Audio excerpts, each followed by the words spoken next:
जिंदगी में कितने भी दुख आ जाए, कभी उनसे भागना मत, क्योंकि जितना भी कोशिश कर लो, मुसीबतें आपका पीछा कभी नहीं छोड़ेगी। इसीलिए मुसीबतों का डटकर सामना करो। एक व्यक्ति अपनी जिंदगी में बहुत दुखी था। उसे समझ नहीं आ रहा था कि उसके साथ हमेशा बुरा ही क्यों होता है। घर पर परिवार वालों से अनबन, बिजनेस में व्यापारियों के साथ अनबन, मित्रों के साथ बहस। उसे समझ नहीं आ रहा था कि ये क्या हो रहा है और क्यों हो रहा है। उसे हमेशा ऐसा ही लगता कि सब उसके दुश्मन हैं और उसकी बर्बादी का कारण है, और वो अपने घर वालों को भी अपना दुश्मन समझता था।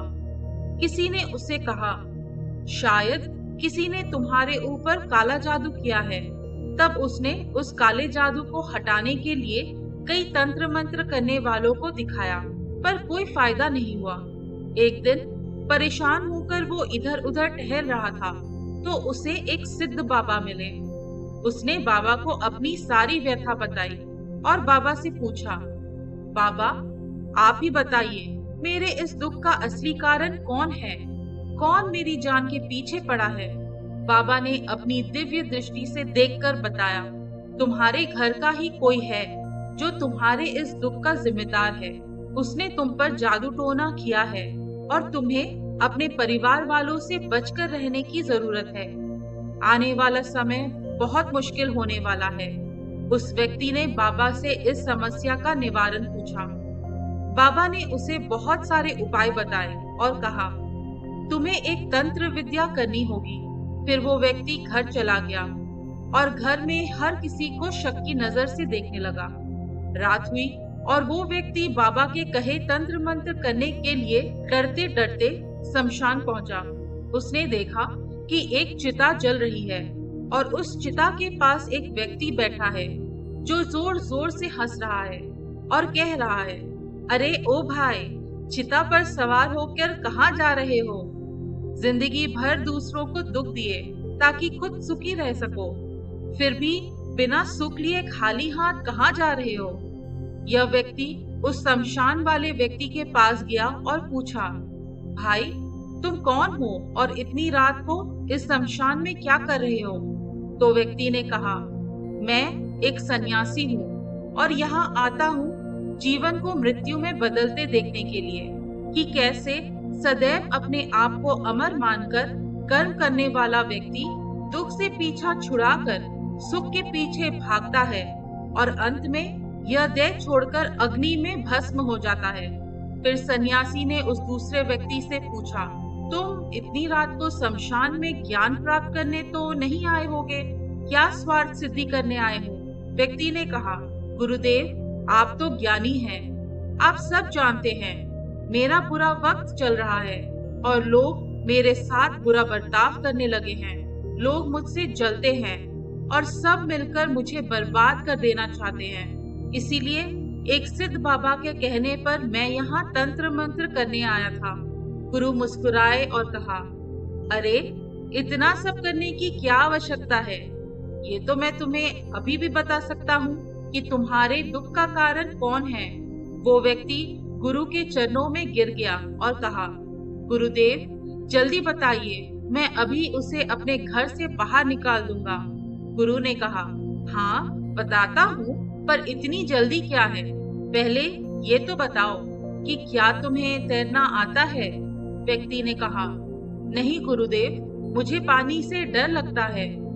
गुरु ने कहा, अति उत्तम, फिर तो काम आसान हो गया, चलो मेरे साथ। और वो सन्यासी गुरु उस व्यक्ति को अपने साथ उस ठंड की रात में एक नदी के किनारे पर ले गया और किनारे पर पहुंचकर उस व्यक्ति को नदी में धक्का दे दिया। पानी बहुत ठंडा था और उस नदी का जल इतना गहरा था कि कोई भी डूब जाए।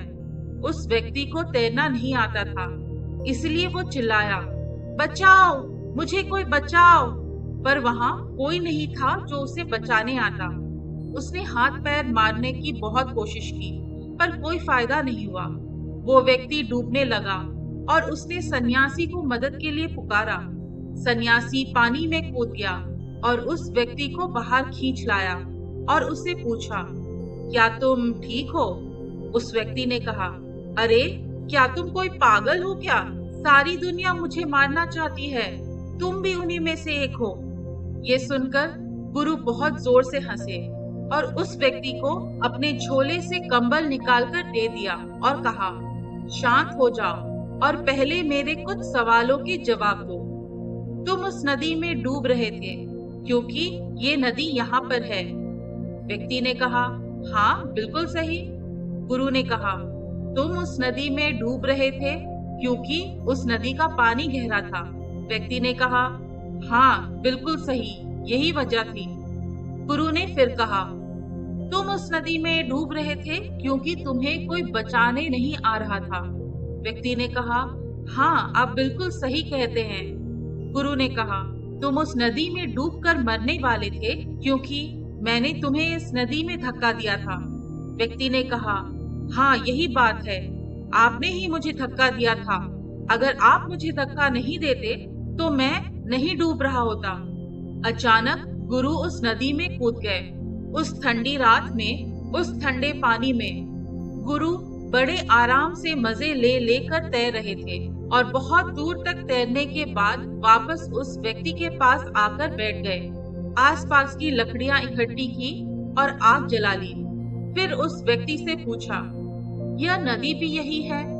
नदी का पानी भी गहरा है और मुझे किसी ने धक्का भी नहीं दिया और ना ही मैंने किसी को मदद के लिए पुकारा, फिर भी मैं इस नदी में नहीं डूबा। क्या ये चमत्कार नहीं है? व्यक्ति ने कहा, इसमें कैसा चमत्कार? आपको तैरना आता है तो इसीलिए आप नहीं डूबे। गुरु मुस्कुराए और बोले, बस यही तो मैं तुम्हें समझाना चाहता हूँ। इस दुनिया में किसी के पास कुछ हो या ना हो, एक चीज अवश्य होती है, परिस्थितियाँ। ये परिस्थितियाँ सबकी अलग अलग होती है और इस नदी की तरह ही होती है।